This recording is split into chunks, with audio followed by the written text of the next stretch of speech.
એકતાનગર ખાતે નાયબ કલેક્ટર તથા વહીવટદાર કચેરી ખાતે ન્યાય અર્થે આવેલા કેવડિયા ગામના ખેડૂતને સંતોષકારક જવાબ ન મળતા નારાજગી દર્શાવી હતી। મળતી માહિતી મુજબ થોડા દિવસ પહેલા એકતાનગર ખાતે કેવડિયા ગામના ખેડૂત ગણપતભાઈ શંકરભાઈ તડવીએ પોતાની જમીનના નાણાંને લઈને ન્યાય ન મળતા BSNLના ટાવર પર ચડી ગયા હતા, જેને લઈને સમગ્ર નર્મદા જિલ્લાનો વહીવટી તંત્ર દોડતું થઈ ગયું હતું।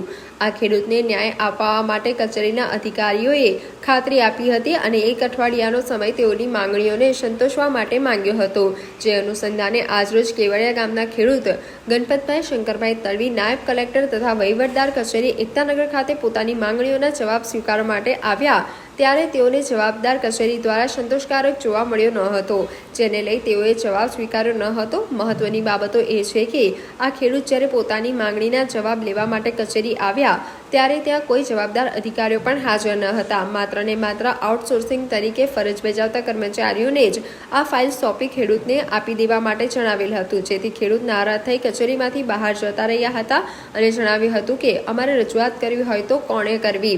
મહત્વની બાબતો એ છે કે આ ખેડૂતને વર્ષ 2021માં જે તે સમયમાં કલેક્ટર દ્વારા જણાવવામાં આવેલ કે સર્વે નંબર 143 વાળી જમીન સંપાદન થયેલી નથી। જ્યારે કચેરી ખાતે જવાબ લેવા માટે આવ્યા છે ત્યારે કચેરીના જવાબદાર અધિકારીઓ દ્વારા એવું બતાવવામાં આવ્યું છે કે આ જમીન તેઓને સંપાદન કરેલ છે, તો હવે સાચું કોણ? જે તે સમયના કલેક્ટર શ્રી કે પછી હાલના કચેરીના જવાબદાર અધિકારી?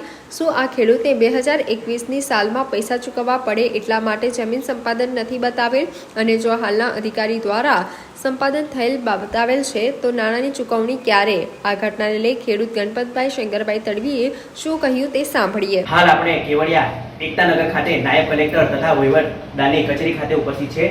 આપ અહીં વિડીયોમાં જોઈ શકો છો, આ નાયબ કલેક્ટર તથા વહીવટદારની કચેરી કેવડિયા છે। થોડા દિવસ પહેલા કેવડિયા એકતાનગર ખાતે કેવડિયા ગામના એક ખેડૂત દ્વારા જમીનની માંગણીને લઈને કચેરી ખાતે ઘણા વર્ષથી રજૂઆત કરવામાં આવી હતી, પરંતુ તેઓને ન્યાય ન મળતા એક અઠવાડિયા પહેલા તેઓએ ટાવર પર ચડી જઈ આત્મહત્યા કરવાનો પ્રયાસ કર્યો હતો, જેને લઈને સમગ્ર નર્મદા જિલ્લાનું વહીવટીતંત્ર દોડતું થઈ ગયું હતું અને તેઓને એક અઠવાડિયાની મુદ્દત આપી હતી તેઓની માંગણીઓને સંતોષવા માટે। આજે આ ખેડૂત નાયબ કલેક્ટર તથા વહીવટદાર કચેરી આવ્યા છે। આવો આપણે એમની પાસે જાણવાનો પ્રયાસ કરીશું કે તેઓ અત્યારે અહીં શા માટે આવ્યા છે અને તેઓને કચેરી તરફથી કેવો જવાબ મળ્યો। ગણપતભાઈ, તમે આજે કચેરી જે આવ્યા છો, તમને અઠવાડિયાની જે મુદ્દત આપી હતી તમારી માંગણીઓને લઈને, તો કચેરી દ્વારા તમને કેવો જવાબ મળ્યો?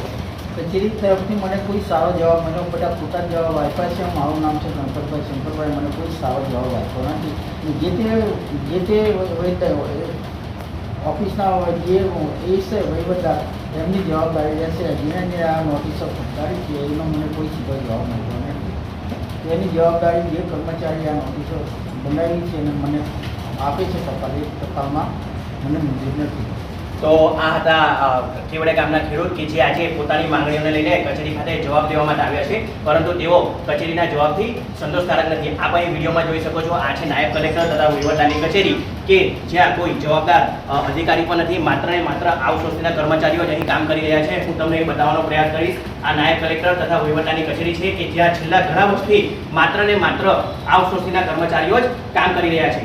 મહત્વની બાબતો એ છે કે આ જે ખેડૂત જે ખરા તે ઘણા વર્ષથી પોતાની જમીનના નાણાંને લઈને કચેરી ખાતે ધક્કા ખાતા હતા અને તેઓને 2021ની અંદર પણ જે તે સમયના પ્રાંત અધિકારી સાહેબ દ્વારા પણ તેઓને એવો જવાબ મળેલો છે કે તમારી જમીન સંપાદન થયેલ નથી। જ્યારે હાલની પરિસ્થિતિ જોવા જઈએ ત્યારે હાલના અહીંયા જે તે કચેરીના જવાબદાર અધિકારીઓ તેઓને લેખિતમાં જવાબમાં એવું જણાવે છે કે તમારી જમીન સંપાદન થયેલી છે। તો હવે મહત્વની બાબત એ છે કે સાચો જવાબ કોનો તથા સાચા અધિકારી કોણ, જેથી લઈને અહીંયા ખેડૂતમાં નારાજગી જોવા મળી છે।